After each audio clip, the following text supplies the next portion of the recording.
Hello guys! Welcome back to my YouTube channel! For today's video, nagpaplano akong lumabas because the sun is shining outside today. But before that, kakain muna ako ng lunch ko guys kasi hindi pa ako kumain ng lunch ko dahil yung breakfast namin kanina ay nasa 10 a.m. or more than 10 a.m. like that. So kasi late na rin kami nagising and then the time now is more than 3 p.m. So nakakaramdam na ako ng gutom. So kailangan ko nang kumain and my lunch is charan! So I have 2 pieces dried fish and 1 piece of sunny side up egg and then 2 pieces of cherry tomatoes. So this is enough now for me and I'm happy na that I have this kind of foods. Kasi sobrang na-miss ko na talaga to. Syempre, paborito to ng mga Filipino. Let's eat. Umupo na ako dito sa lapag kasi mababa lang yung table namin. So kailangan kong umupo sa lapag para makakain ako ng mabuti. My favorite. Masaya ako kasi wala dito yung asawa ko and every time na magpipreto ako ng mga tuyo and then sasabihin niya, mabaho, mabaho. So ngayon, masaya ako wala siya dito ngayon. Nasa Vanta, Helsinki siya para sa kanyang role-playing game. So let's eat guys.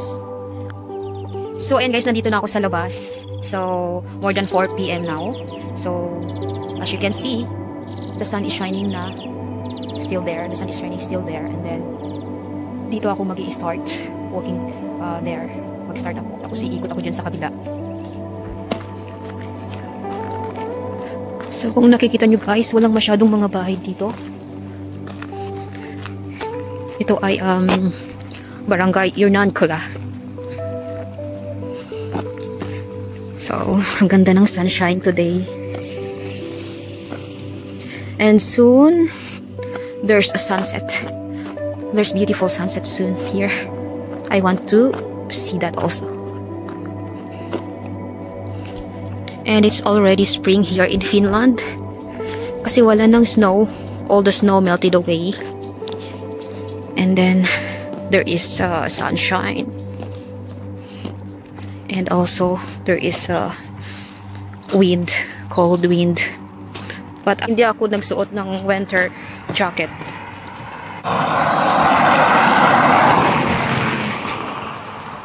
Kasi hindi naman masyadong malamig. Pero syempre malamig pa rin pag nagtagal ka sa labas, malamig pa rin talaga. So hindi naman naaabutin ng 30 minutes yung lakad ko eh. Malapit lang naman yung forest dito. And also dahil spring na, may mga naglalaro na doon, yung mga estudyante. Siguro mga nasa elementary pa mga yan.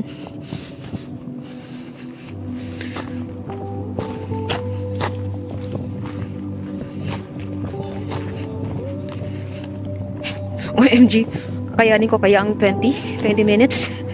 Nakakaramdam na ako ng lamig. Kahit sabihin mong 16 degrees Celsius sa labas, syempre malamig pa rin yung hampas ng hangin.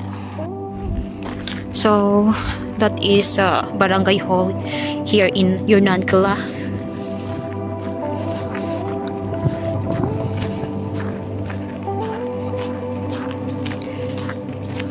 Yun. Nagsilabasan na yung mga motors.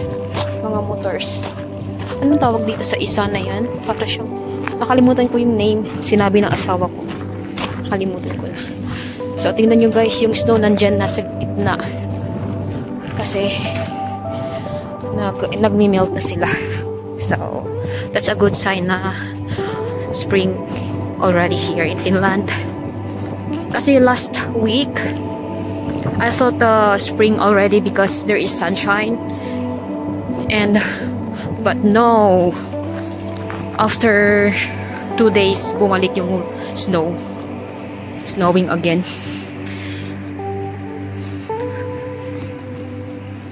And now, the sun is shining again and it feels like it's spring already here.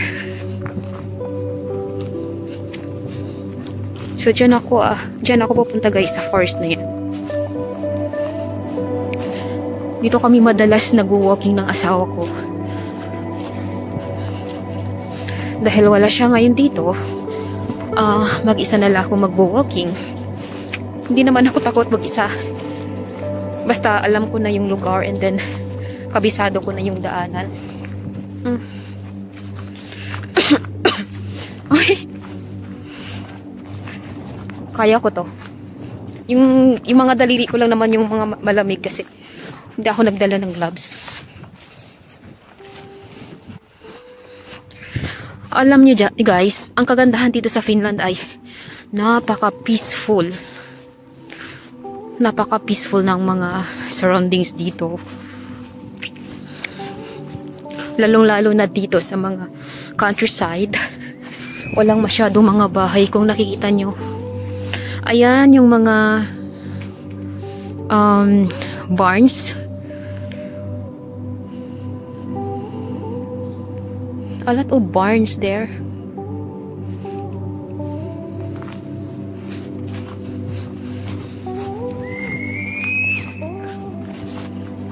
Ang iingay ng mga estudyante na yan.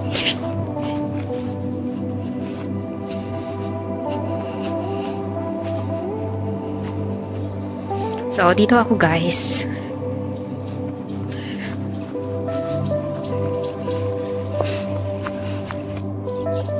So, nandito na ako guys. Itong forest na to ay medyo uphill siya. O, aakyatin mo siya konti.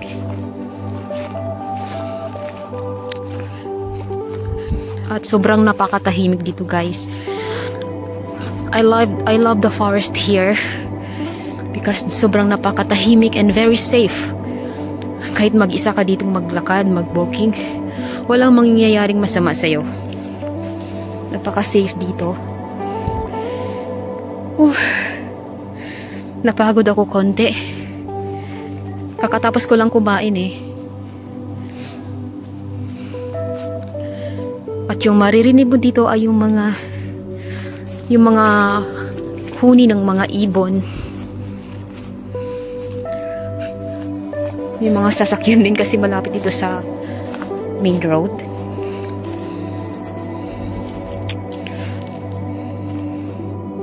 So, dito sa Finland guys, napakagandang country dito kasi napakagandang lugar kasi lahat ng tao dito ay mayroon silang privacy. So, wala silang pakialam kung anong gagawin mo sa buhay mo, kung ano yung gusto mo. Meron silang freedom. And also, they are very private person because ayaw nila ng mga magugulo, ayaw nila ng mga maiingay. Gusto nila yung tahimik lang, lalo na sa mga lugar, sa places. Gusto nila matatahimik na place. Oh, I think I'm in the right way because I remember this rock. Nadaanan namin to ng asawa ko ilang beses. So, I'm in the right way. Going down there.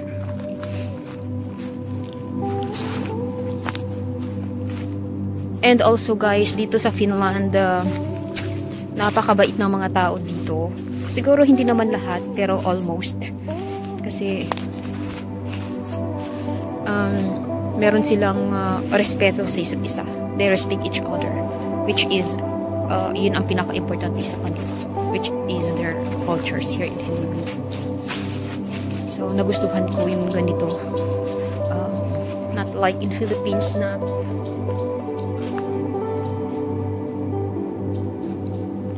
pakialaman ka nila, di ba?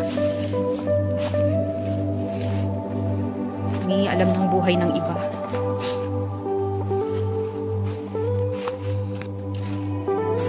And also guys, hindi ibig sabihin kapag nandito ka na sa country na to ay yayaman ka na.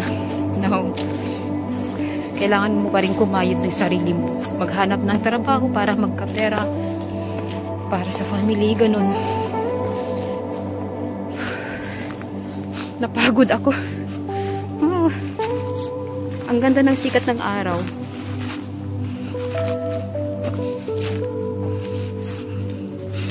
So, I think babalik na ako guys.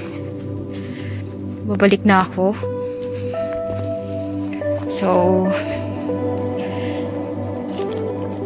yung daanan ko ay pabalik and then liliko ako sa kanan. Sa kabilang way.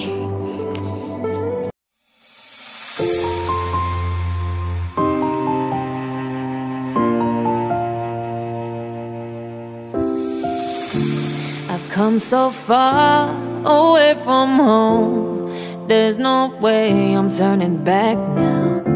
My destination is unknown, so I keep pushing, never slow down. A big blue sky, a pocket of dreams, a head full of hopes, possibilities. I'm taking a chance to reach for the stars. Okay guys, malapit na ako. Turning right. Doon ako sa kabila dadaan. Wow!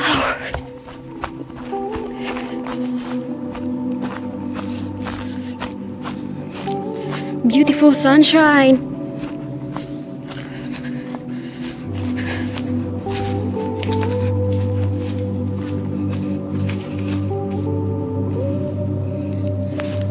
So dito, turning right. Uy. O diba kinaya ko? Kinaya ko yung lamig.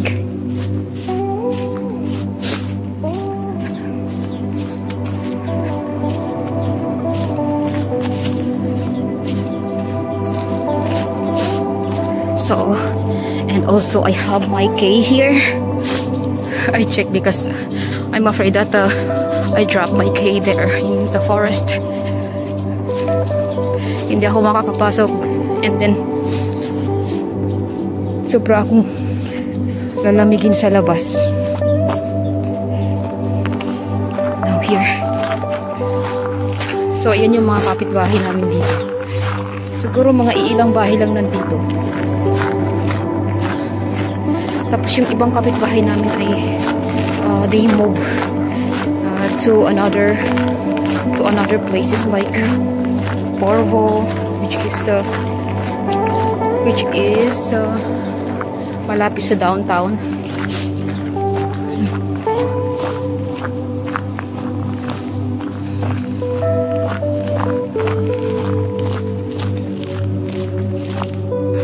Dumaan ako doon. And then, nakita ako ng aming kapitbahay. And there's a cute baby smiling at me and say, hey.